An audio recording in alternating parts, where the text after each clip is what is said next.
करता है, दिलो दिमाग को बड़ा फ्यूज करता है।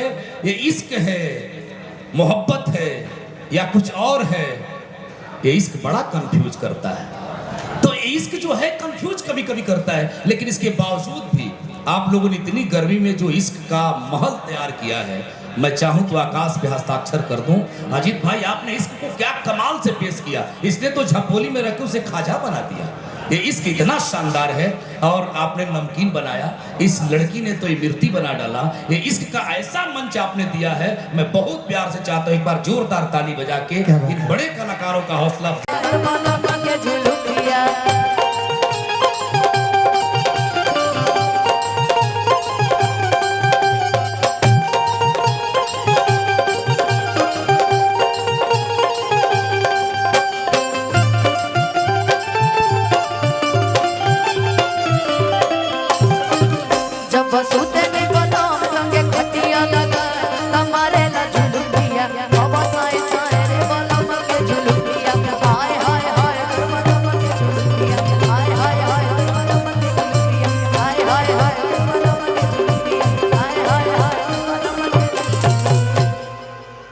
हेलो, इसका दे दीजिए, टेबल थोड़ा सा बढ़ा लीजिएगा। और अनुपमा जी से मैं चाहता हूं कि आप मंच पे आ जाइए। एक हमारे यूट्यूब भाई जितने भी हैं यहाँ पे, इन लोग का फरमाइश है, आइए बेस थोड़ा सा कम कर दीजिए भैया। जो ये गाना गाने जा रहे हैं, मैं पहले बता दूं, बहुत अच्छा गाना है और आशीष यादव भाई इसी क्षेत्र के कलाकार हैं, मगही के कलाकार हैं, वो बहुत अच्छे और बहुत ही अच्छा गाते हैं, बहुत ही फीलिंग में गाते हैं। हम लोग भी उनके गाने सुनते हैं। एक बड़ा अच्छा गीत आया था, उसी से मिलता जुलता गीत है।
अरे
बाबू, मैं चाहूंगा कि रिको का हाल बा, ठीक पानी लो, मजा आओ तनु।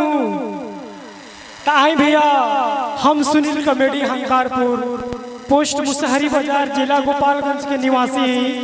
ज्यादा टाइम ना ले, आज आप लोगों के आशीर्वाद से और आप लोगों के सपोर्ट से आज हमारे इंस्टाग्राम, फेसबुक, यूट्यूब पे वीडियो थोड़ा बहुत चलत अटे। सबसे पहले जितना भी हमार जनता जनार्दन आयल बनी लो, हमार माई बहन बेटी, हमार चाची, हमार भौजाई लो, हमार छोट भाई लो, जितना भी है कैमरा वाला भैया बनी लो, जो उनकी आज यहाँ के लोग के सपोर्ट से आज सब क्योंकि मोबाइल में हमारा थोड़ा बहुत वीडियो चलता तो स्टेज के माध्यम से जितना भी दर्शक बानी सबके एक बार पैर छू के प्रणाम करते नहीं तो एक बार ताली बजा के हमरा का आशीर्वाद दे दे लो तो प्रेम से बोलती साचे दरबार की।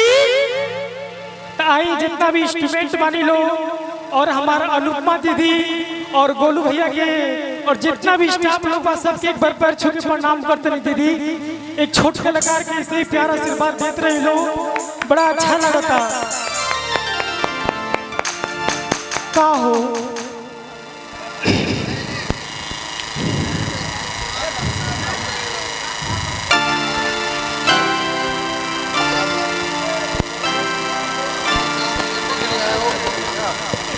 हेलो आइए बहुत ही सुंदर सुनील भैया का प्रस्तुति दे रहा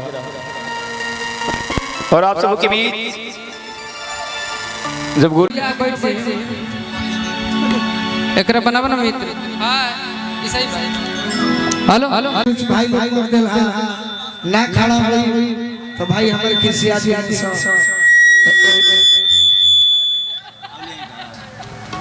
ना ना